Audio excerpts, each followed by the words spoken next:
Il y a des portes qu'on referme sans bruit, sachant qu'on ne les ouvrira plus jamais.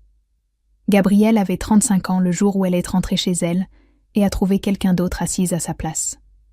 Certaines histoires commencent par une rencontre. Celle-ci commence par un départ. Cette histoire est une œuvre de fiction. Tous les personnages et événements sont imaginaires. Gabrielle est rentrée à 19h ce vendredi-là, et la maison sentait le jasmin, ce parfum écœurant que sa belle-mère portait depuis toujours, trop sucré, trop lourd dans l'air confiné du salon. Elle a posé son sac dans l'entrée et enlevé ses chaussures sur le tapis beige qu'Alexandre avait choisi sans lui demander son avis, et le silence qui l'attendait pesait différemment ce soir, chargé de quelque chose qu'elle ne comprenait pas encore. Ils étaient là tous les trois dans le salon comme un tableau figé. Alexandre debout près de la cheminée avec ses bras croisés et ce regard qu'elle connaissait par cœur, celui qui ne sciait jamais, celui qui jugeait tout en silence. Une jeune femme assise sur le canapé gris avec la main posée sur un ventre rond, de 5 mois peut-être, cheveux blonds tirés en arrière et des cernes violets sous les yeux, 24 ans tout au plus. Et elle, la belle-mère, debout derrière eux comme une sentinelle triomphante avec 2 valises déjà posées près de l'escalier, témoin silencieux d'une décision déjà prise sans elle. Gabrielle a avancé de 3 pas, et le parquet a craqué sous ses pieds nus, ce bruit qu'elle connaissait depuis 10 ans, ce bois ancien qui racontait chaque mouvement dans cette maison trop grande pour 2 personnes qui ne se parlaient plus vraiment. Alexandre a parlé le premier avec une voix calme, presque professionnelle, comme s'il annonçait un changement dans l'organigramme de son entreprise. « Voici Camille. Elle porte le fils que tu ne m'as jamais donné en 10 ans. Tu dormiras dans la chambre d'amis. » Gabrielle a regardé la jeune femme qui a baissé les yeux immédiatement, avec les joues rouges et les mains crispées sur son ventre, comme pour le protéger de quelque chose. La belle-mère souriait avec ce sourire qu'elle avait déjà vu 100 fois, lors des repas de famille, celui qui disait enfin « Justice est faite, enfin tu payes pour ton échec ». 10 ans de tentatives ratées et 5 procédures qui avaient vidé leur compte en banque et son corps de toute espérance. L'endométriose diagnostiquée trop tard et la fausse couche à 12 semaines quand elle avait osé y croire. Alexandre qui attendait dans le parking pendant l'intervention parce qu'il avait un appel important. La sage-femme qui lui tenait la main pendant que son mari discutait contrats au téléphone, 3 étages plus bas. Gabrielle a senti le collier de sa grand-mère peser contre sa poitrine, celui que la vieille femme lui avait donné juste avant de mourir, seul héritage d'une architecte qui avait survécu à 3 maris et construit des ponts dans toute la France. Alexandre a remarqué le bijou qui dépassait de son chemisier.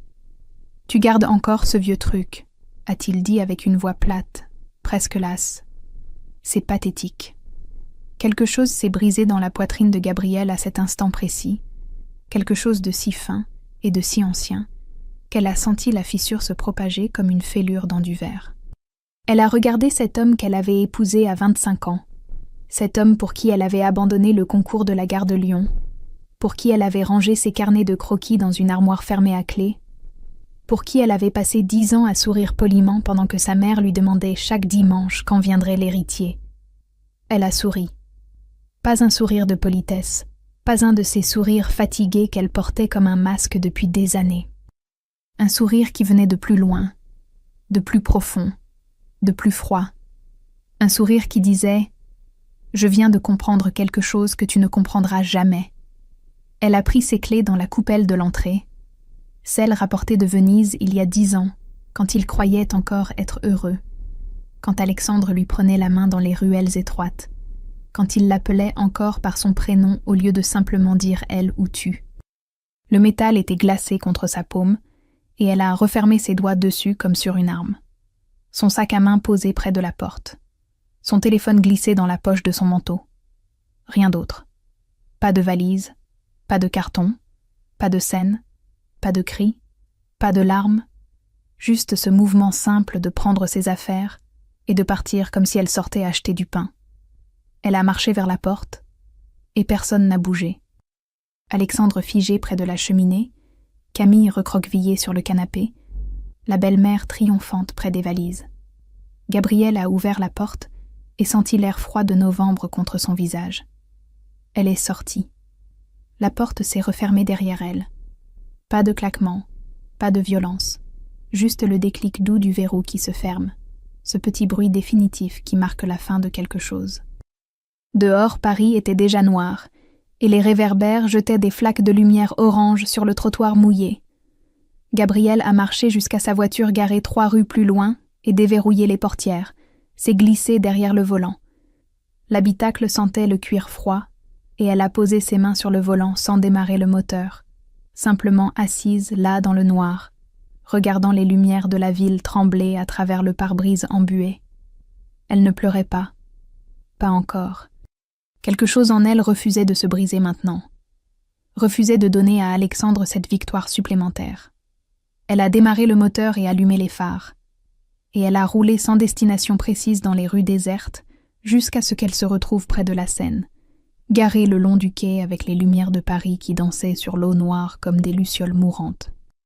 Elle est restée là toute la nuit dans cette voiture froide, en regardant la ville dormir autour d'elle. Et quelque part dans sa poitrine, quelque chose de nouveau commençait déjà à pousser à travers les décombres, quelque chose de dur et de tranchant comme une lame. Gabriel a passé la première nuit dans un hôtel près de Gare du Nord. 49 € la chambre. Papier peint décollé et radiateur qui crachotaient dans le silence. Elle s'est assise sur le lit sans défaire sa valise qu'elle n'avait pas, juste son sac à main posé à côté d'elle comme un compagnon inutile. Le couvre-lit sentait la lessive industrielle, et par la fenêtre elle voyait une cour intérieure grise où personne ne passait jamais. Les larmes sont venues vers 4 heures du matin, silencieuses, sans sanglots, juste cette eau salée qui coulait sur ses joues pendant qu'elle fixait le plafond taché d'humidité et qu'elle faisait l'inventaire de ce qui lui restait. 35 ans, un sac à main, un collier, un téléphone dont Alexandre payait l'abonnement. Rien d'autre. Le lundi matin, elle a rencontré Maître Fontaine dans un cabinet du 10e arrondissement, une femme de 55 ans aux cheveux gris coupés courts qui a ouvert le dossier sans préambule et sorti 3 documents comme des cartes qu'on abat sur une table. La maison du 16e, au nom d'Alexandre. L'entreprise de conseil au nom de sa mère depuis toujours. Le compte joint que Gabriel avait alimenté pendant 10 ans et qu'elle ne pouvait pas toucher sans la signature de son mari. 10 ans, a dit Gabriel à voix basse en regardant les papiers étalés devant elle. 10 ans, et je n'ai rien. L'avocate a hoché la tête avec cette expression qu'elle devait avoir des dizaines de fois par semaine. Celle qui disait « J'ai déjà vu ce film, et il finit toujours pareil. On va se battre pour la moitié des biens communs. Mais ça prendra du temps. 6 mois minimum, peut-être 1 an. » Gabriel est sorti du cabinet et a marché sans but dans les rues du 10e, passant devant des cafés où des gens prenaient leur petit déjeuner en lisant le journal, des vies normales qui continuaient pendant que la sienne s'était arrêtée net vendredi soir à 19h précise. Elle s'est retrouvée devant une boulangerie et a réalisé qu'elle n'avait rien mangé depuis 36 heures. Le croissant avait un goût de carton dans sa bouche. L'après-midi, elle a fait ce qu'elle n'avait pas fait depuis des années. Elle a appelé Léa, sa meilleure amie d'avant, celle qui l'avait prévenue le jour du mariage que quelque chose clochait avec Alexandre, celle qu'elle avait lentement laissée disparaître de sa vie parce que Léa posait trop de questions et voyait trop clair. Le téléphone a sonné 3 fois avant que la voix familière réponde. « Gabriel », a dit Léa. Et dans ce prénom prononcé simplement, il y avait 10 ans d'absence et aucun reproche. Elles se sont retrouvées dans un café de Belleville 1 heure plus tard, et Gabriel a tout raconté en phrases hachées, Alexandre et Camille, et la belle-mère et les valises dans l'entrée, et Léa a écouté sans l'interrompre jusqu'au bout, ses mains serrées autour de sa tasse de café qui refroidissait. Puis Léa a posé sa tasse et regardé Gabriel dans les yeux, avec cette intensité qu'elle connaissait depuis 20 ans, celle qui ne laissait aucune place au mensonge. « Tu es Gabriel », a-t-elle dit avec une voix calme mais ferme. Celle qui a redessiné la gare de Lyon à 24 ans. Celle qui dessinait des ponts sur des serviettes en papier pendant que les autres filles dessinaient des cœurs. Elle a marqué une pause, et Gabriel a senti quelque chose bouger dans sa poitrine. Quelque chose d'enfoui si profond qu'elle avait oublié que ça existait encore. « Relève-toi », a dit Léa. Ces 2 mots si simples, et dans ces 2 mots toutes les années d'amitié. Toute la foi que Léa avait encore en elle malgré la distance et le silence et les appels jamais retournés. Gabriel a hoché la tête. Ce soir-là, dans la chambre d'hôtel qui sentait maintenant comme chez elle, parce qu'elle n'avait nulle part ailleurs où aller, Gabrielle a vidé son sac à main sur le lit. Portefeuille, clé qui n'ouvrait plus rien, un paquet de mouchoirs, 3 stylos dont 2 ne marchaient plus. Et au fond, coincé entre un agenda périmé et des reçus froissés, un carnet de croquis qu'elle avait oublié là depuis des années. Elle l'a ouvert à la première page et un pont suspendu est apparu, tracé à l'encre noire, daté de 2012, 6 mois avant le mariage. Les traits étaient précis, assurés, dessinés par une main qui ne tremblait pas encore, par une femme qui ne s'excusait pas d'exister. Gabrielle a passé son doigt sur l'encre et ses mains se sont rappelé le poids du stylo, l'angle du poignet, la façon dont une ligne devient une forme, et une forme devient un espace où les gens peuvent vivre.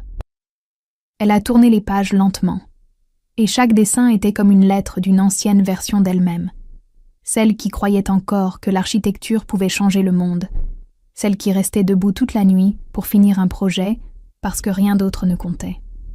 Elle a refermé le carnet et l'a posé sur la table de nuit à côté du collier de sa grand-mère. Demain, elle chercherait un appartement. Demain, elle appellerait d'anciens contacts professionnels. Demain, elle commencerait à reconstruire ce qu'Alexandre avait détruit. Mais ce soir, dans cette chambre minable d'un hôtel miteux près de Gare du Nord, Gabrielle a ouvert le carnet à une page blanche, et pour la première fois en 10 ans, elle a commencé à dessiner.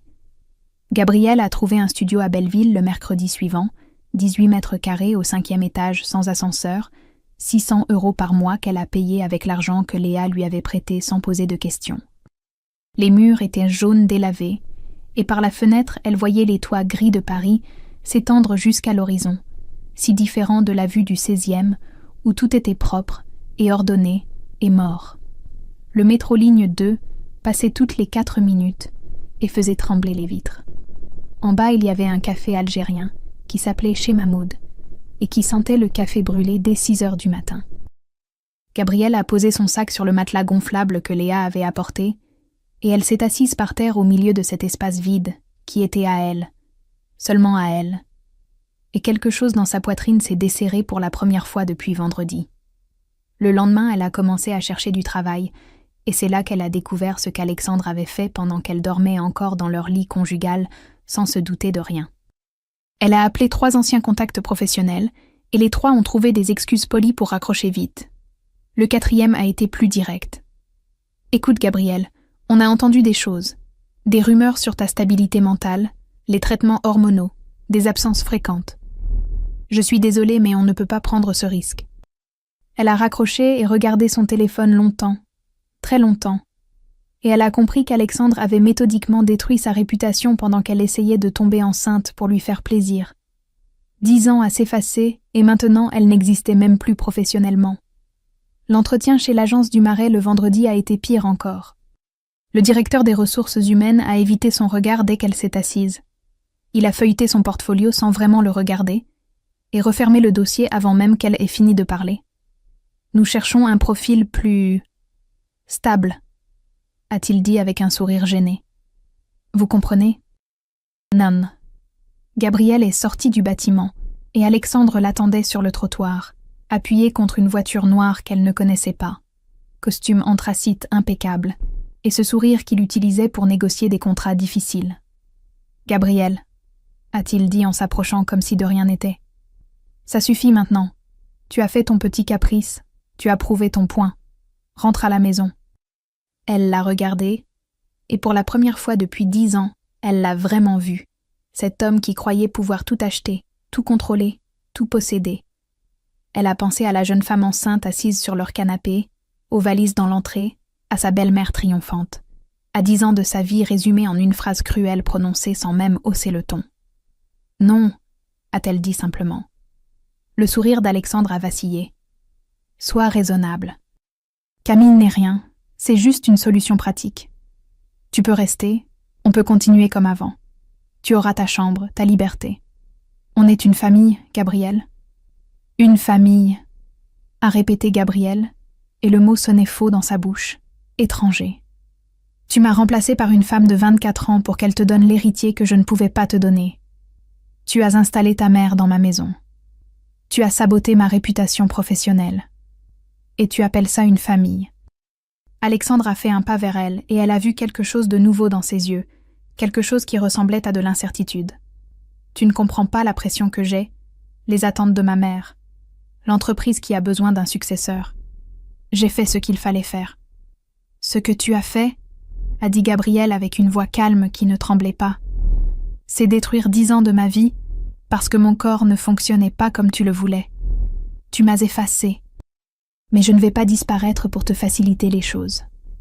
Elle a tourné les talons et commencé à marcher, et Alexandre a crié derrière elle quelque chose qu'elle n'a pas écouté. Elle a continué à marcher jusqu'au métro, descendu les escaliers, passé les tourniquets, et ce n'est qu'une fois assise dans la rame bondée de la ligne 3 qu'elle a réalisé que ses mains tremblaient. Mais pas de peur, de quelque chose d'autre, de quelque chose qui ressemblait à de la force.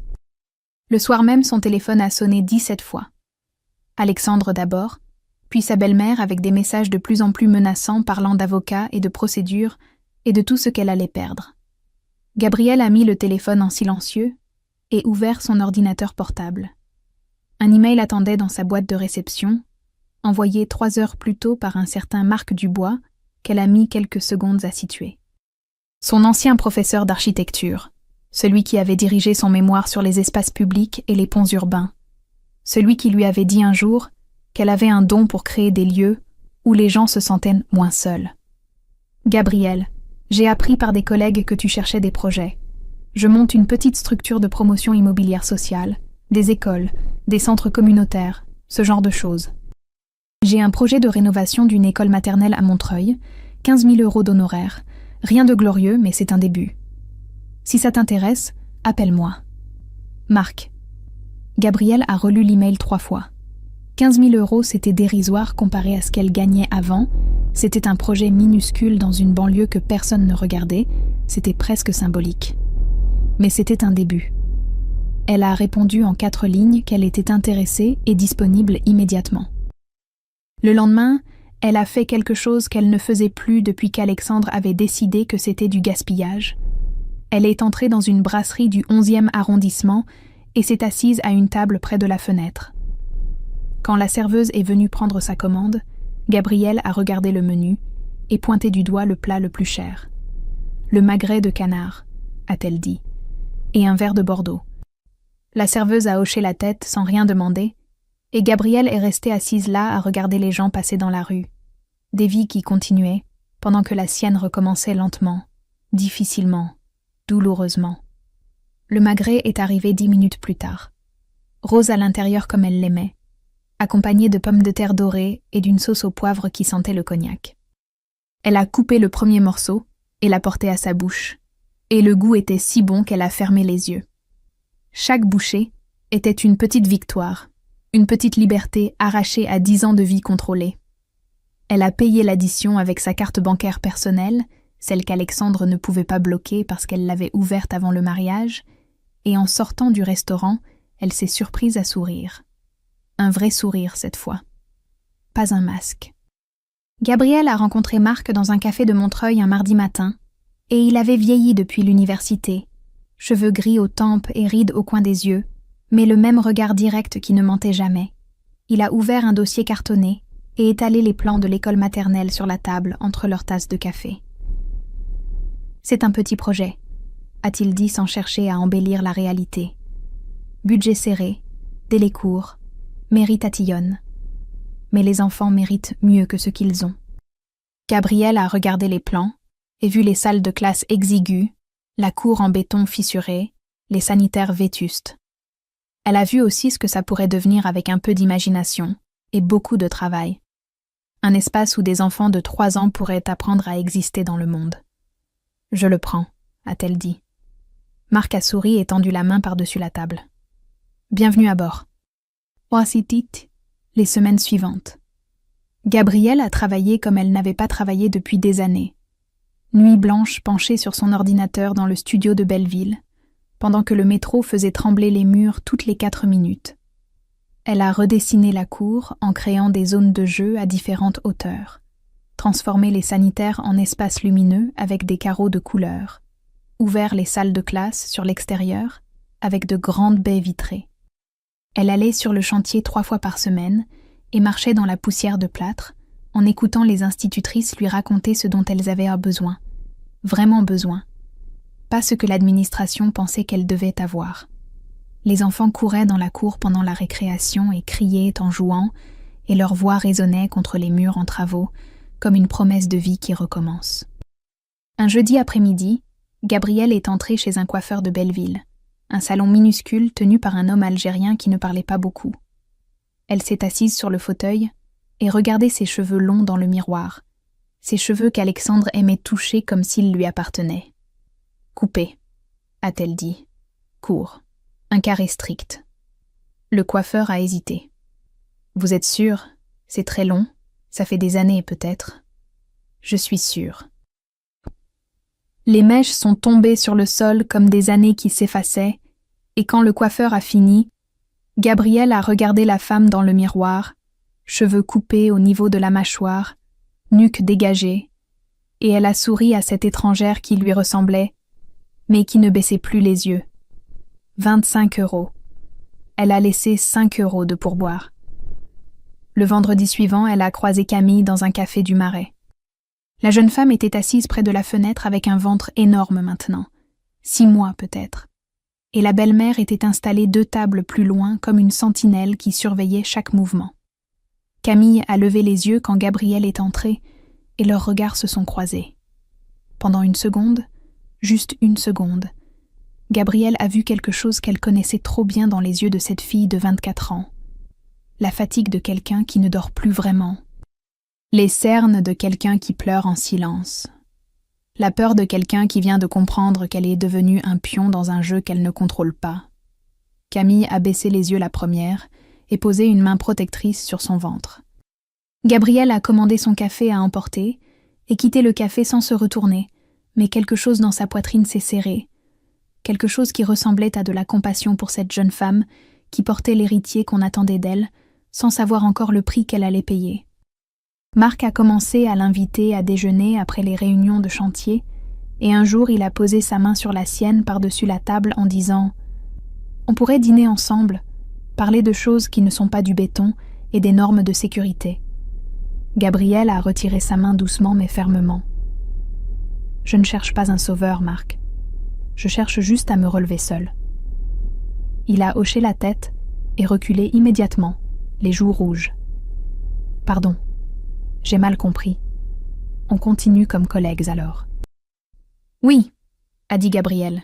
« Comme collègues. » L'école a été inaugurée un samedi de juin, sous un ciel gris de printemps parisien.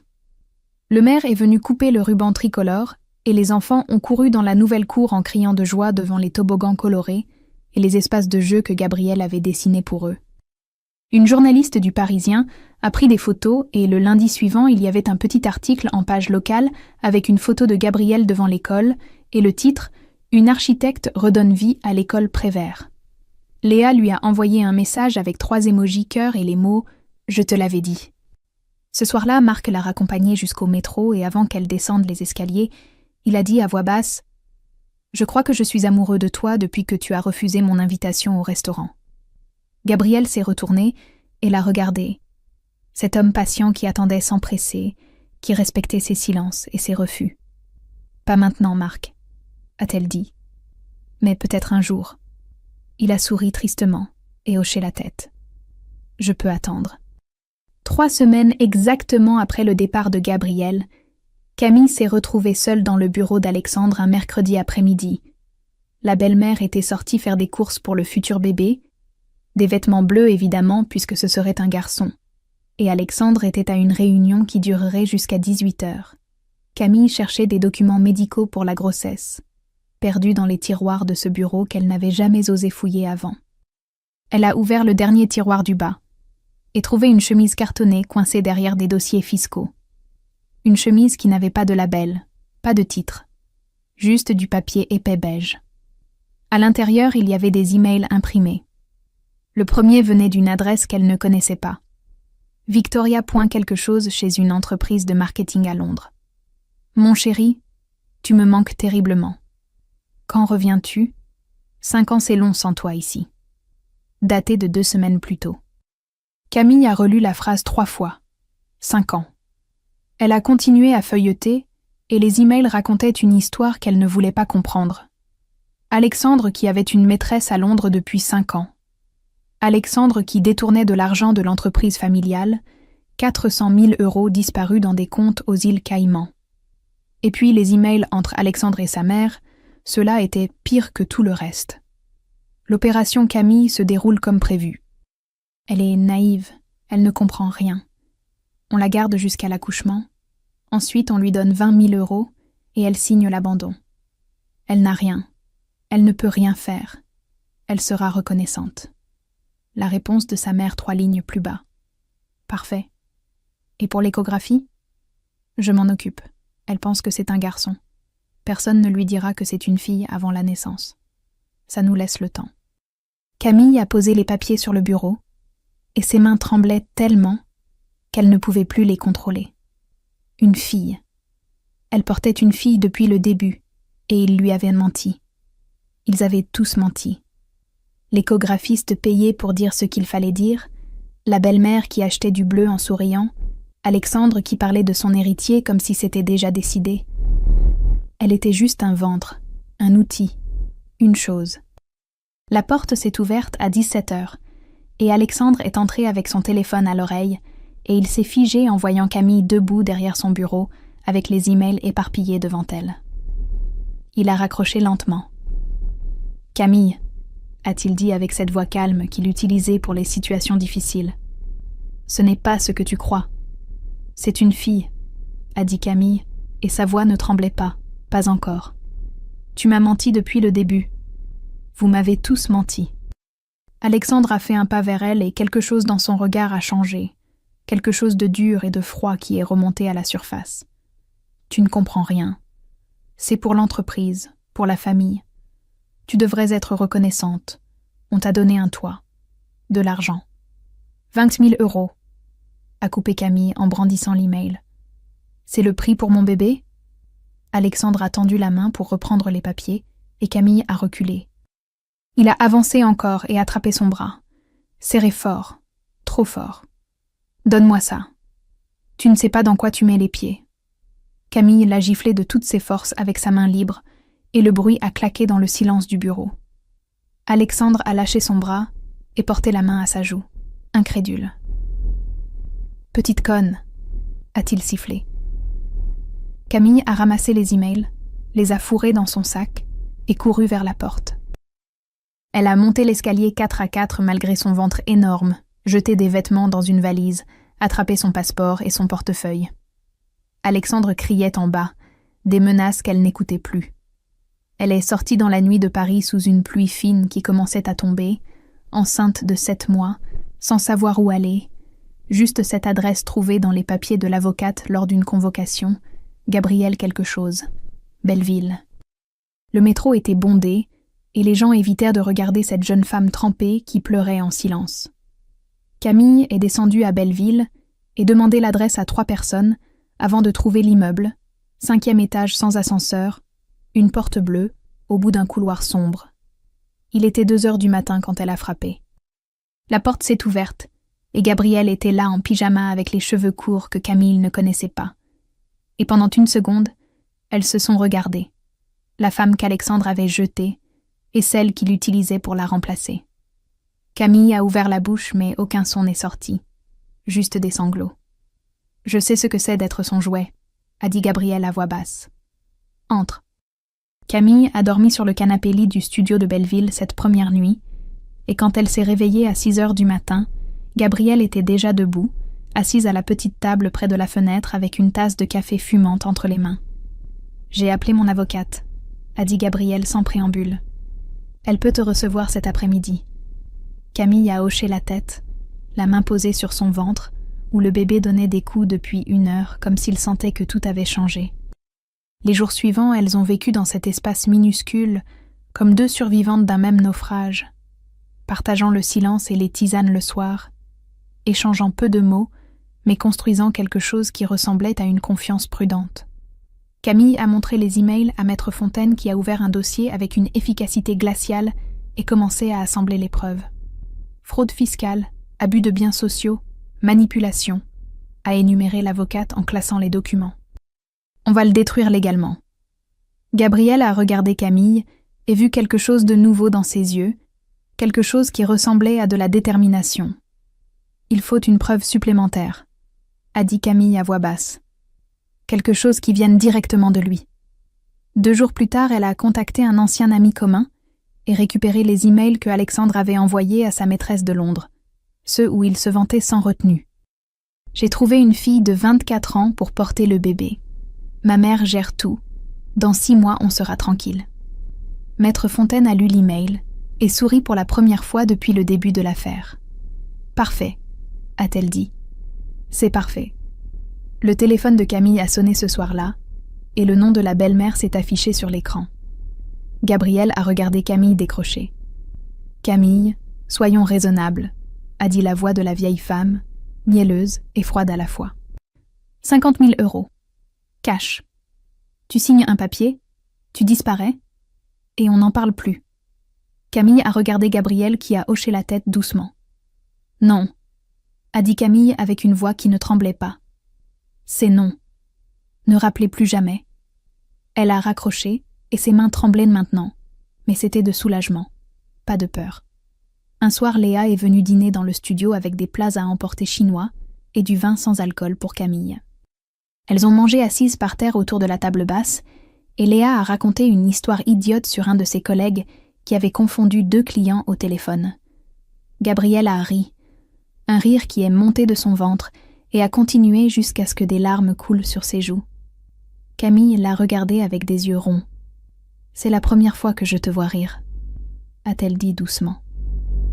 Gabriel a essuyé ses yeux. 10 ans. Ça fait 10 ans que je n'ai pas ri comme ça. Léa a levé son verre. Au nouveau départ. Elles ont trinqué, et dans ce petit studio de Belleville, quelque chose de nouveau était en train de naître. Quelque chose qui ressemblait à une famille choisie plutôt qu'imposée. À 7 mois et demi de grossesse, Camille a commencé à avoir des contractions un mardi soir. Gabriel a appelé un taxi et elles sont parties pour la maternité des Lilas sous une pluie battante.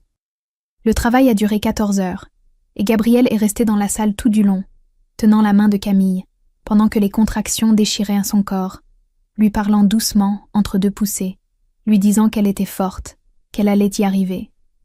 Louise est née à 6h23 du matin, 2,4 kg de vie hurlante et magnifique. Une fille. Pas le fils tant attendu. Juste une petite fille parfaite, avec des poumons qui fonctionnaient bien. La sage-femme a regardé Gabriel. « Vous voulez couper le cordon ?» Gabriel a regardé Camille qui a hoché la tête, trop épuisée pour parler. Gabriel a pris les ciseaux et coupé le cordon ombilical et quelque chose en elle s'est réparé à cet instant précis. Quelque chose qu'elle croyait cassé pour toujours.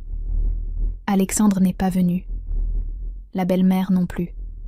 Elles n'ont pas appelé, pas envoyé de fleurs, pas demandé de nouvelles. Dans la chambre d'hôpital, Camille tenait Louise contre sa poitrine et Gabrielle était assise sur la chaise à côté du lit, épuisée mais éveillée. Et elles se sont regardées par-dessus la tête du bébé endormi. « Merci », a murmuré Camille. « On va se battre », a répondu Gabrielle. « Ensemble. » 2 jours plus tard, Maître Fontaine a déposé plainte auprès du parquet pour fraude fiscale et manipulation. Le dossier était complet, blindé, imparable. La machine judiciaire venait de se mettre en marche. La brigade financière est venue chercher Alexandre un jeudi matin à 8 heures précises. Gabriel l'a appris par un message de Maître Fontaine qui contenait juste 3 mots et un émoji sobre. C'est parti. Garde à vue. Alexandre a passé 48 heures dans une salle d'interrogatoire, avec des policiers qui connaissaient les chiffres par cœur, 400 000 € détournés sur 5 ans, des comptes aux îles Caïmans, des factures bidons, toute l'architecture minutieuse d'une fraude qui s'écroulait maintenant comme un château de cartes mouillées.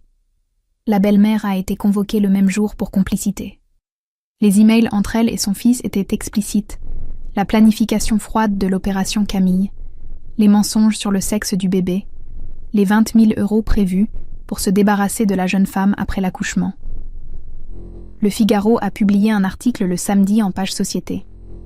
Fraude et manipulation, la chute d'une dynastie du XVIe. Il y avait une photo floue d'Alexandre sortant du commissariat, la tête baissée, les mains dans les poches. L'entreprise familiale était en liquidation judiciaire, les comptes gelés, la réputation en miettes. Le téléphone de Gabrielle a sonné le dimanche soir. Un numéro qu'elle ne connaissait pas. Elle a décroché, et la voix d'Alexandre a rempli le silence du studio. Une voix qu'elle n'avait jamais entendue avant, cassée, suppliante.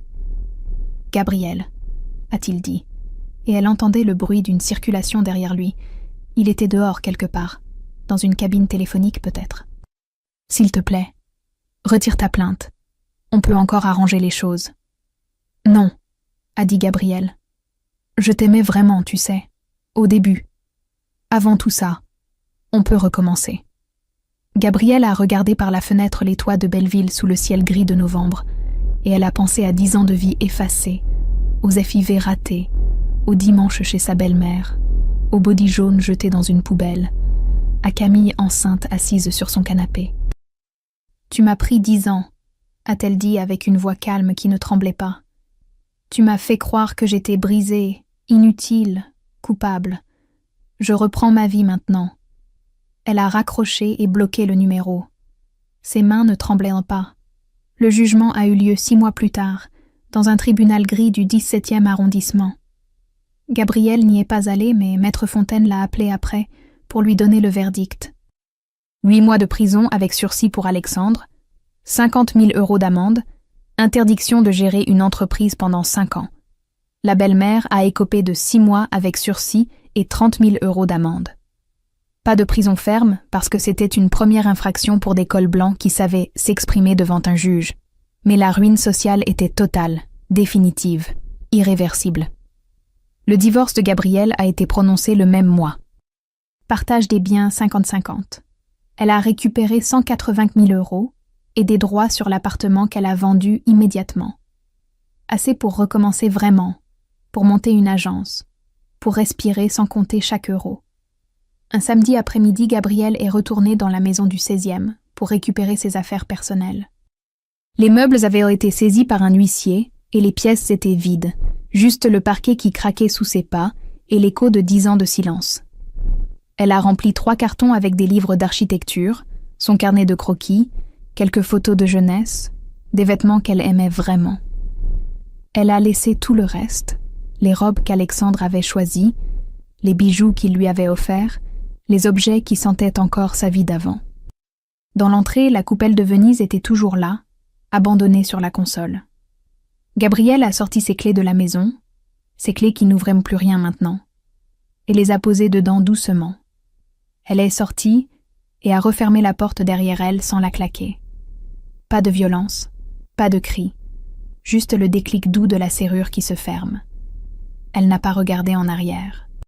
Dans la voiture qui la ramenait à Belleville, Gabrielle a regardé défiler les rues de Paris et elle a pensé à la femme qui était entrée dans cette maison 10 ans plus tôt, jeune architecte amoureuse qui croyait tout possible, et à celle qui en sortait maintenant, cheveux courts et regard clair, plus vieille mais pas brisée.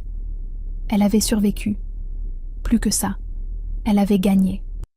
1 an et demi après son départ de la maison du 16e, Gabrielle avait 36 ans et une agence d'architecture qui s'appelait simplement Atelier Gabrielle, 3 employés dans un bureau de Montreuil qui donnait sur une cour plantée d'arbres, des projets modestes mais choisis pour leur sens plutôt que pour leur rentabilité, des crèches et des centres communautaires, et des espaces où les gens pouvaient exister dignement. Marc était devenu partenaire financier sur certains projets, et quelque chose d'autre aussi. Ils s'étaient mis ensemble 6 mois après le procès, avec une lenteur prudente qui convenait à tous les deux, des dimanches au marché, et des nuits de travail côte à côte, et une tendresse qui ne ressemblait à rien de ce que Gabrielle avait connu avant. Camille vivait dans un appartement voisin à Montreuil, un 2 pièces qu'elle s'était coporté caution, et elle avait repris des études de droit en cours du soir à la Sorbonne, parce qu'elle voulait défendre un jour les femmes manipulées comme elle l'avait été. Louise avait maintenant 18 mois et appelait Gabrielle Gaby avec une voix qui faisait fondre quelque chose dans sa poitrine à chaque fois. Alexandre vivait dans un studio à Nanterre et travaillait comme commercial dans une PME de fourniture de bureau, son costume anthracite remplacé par des chemises froissées et des déjeuners pris debout près de la machine à café.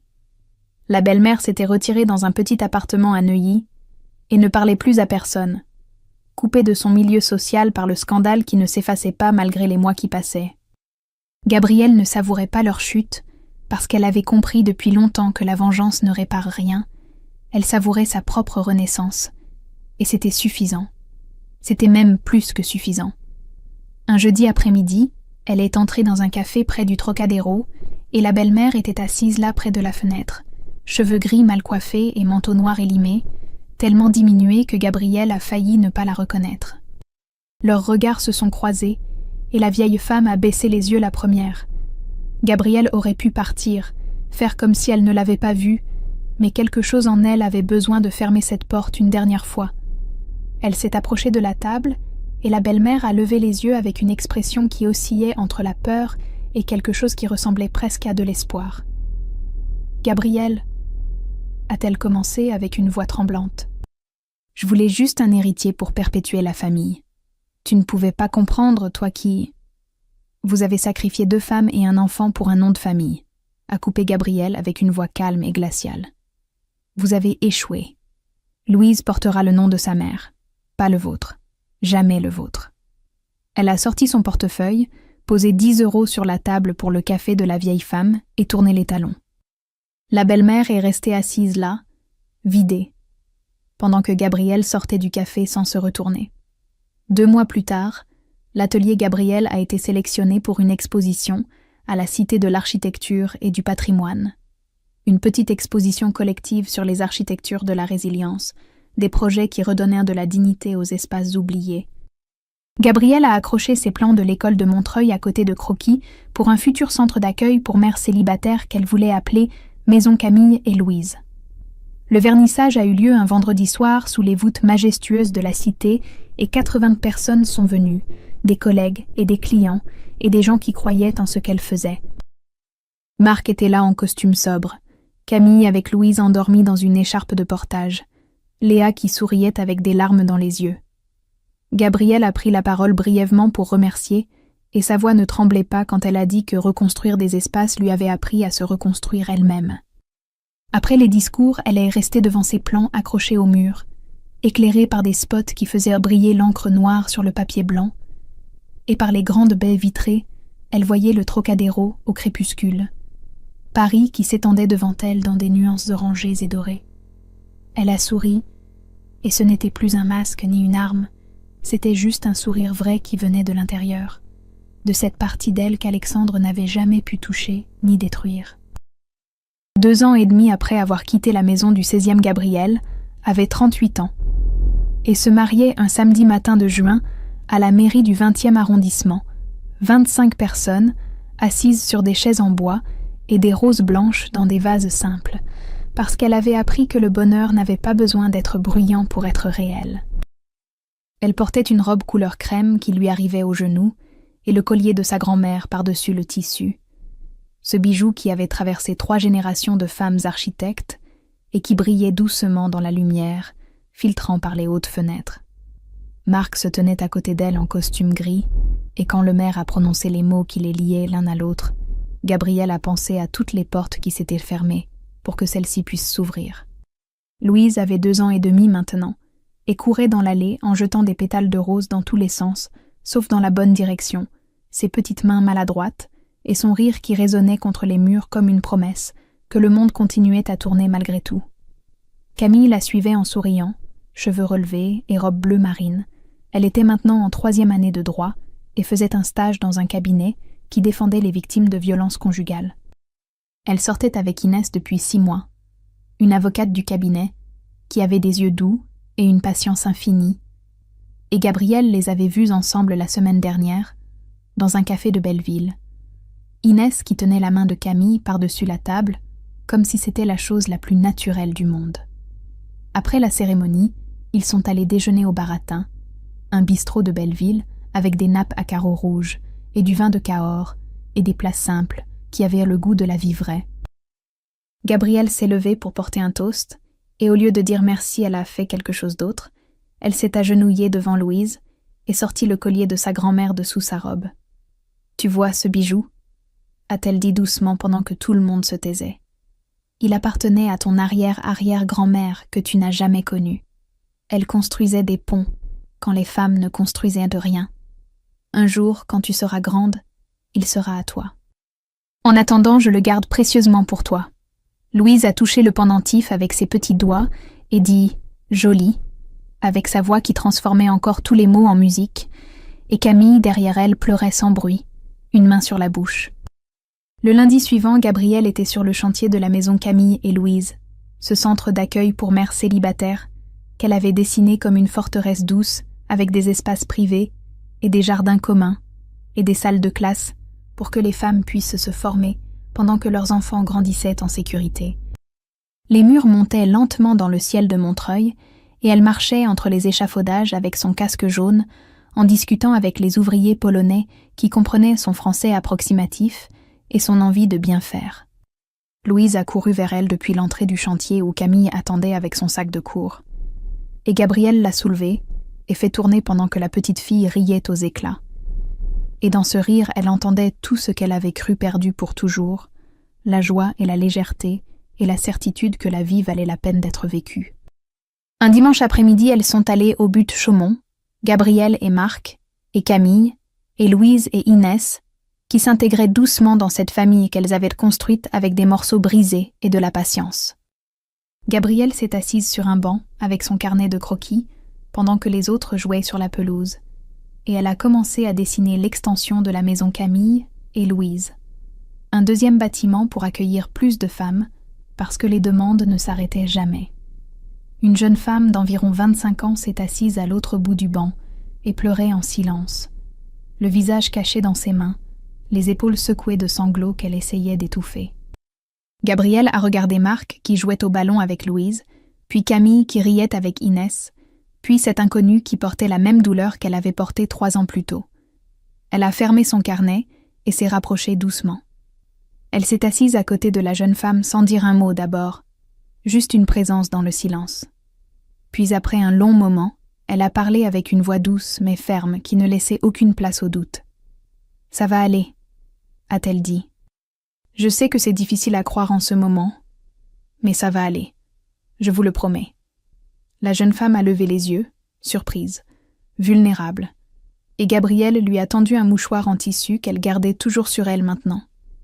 Elle a souri, ce sourire qu'elle avait reconstruit pierre par pierre pendant 3 ans, ce sourire qui n'était plus un masque ni une arme mais une promesse tenue.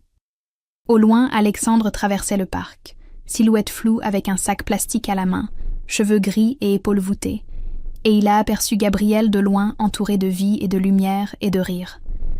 Il a baissé les yeux et accéléré le pas, et disparu derrière les arbres.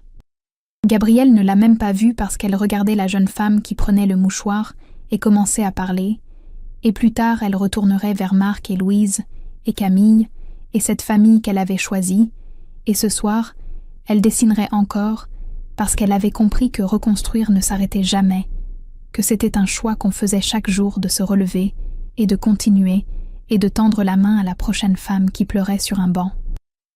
Le sourire de Gabrielle n'était plus un masque, c'était une promesse tenue. Certaines histoires se terminent par un point final. Celle-ci se termine par une promesse qui continue, de génération en génération, de femme en femme, de sourire en sourire.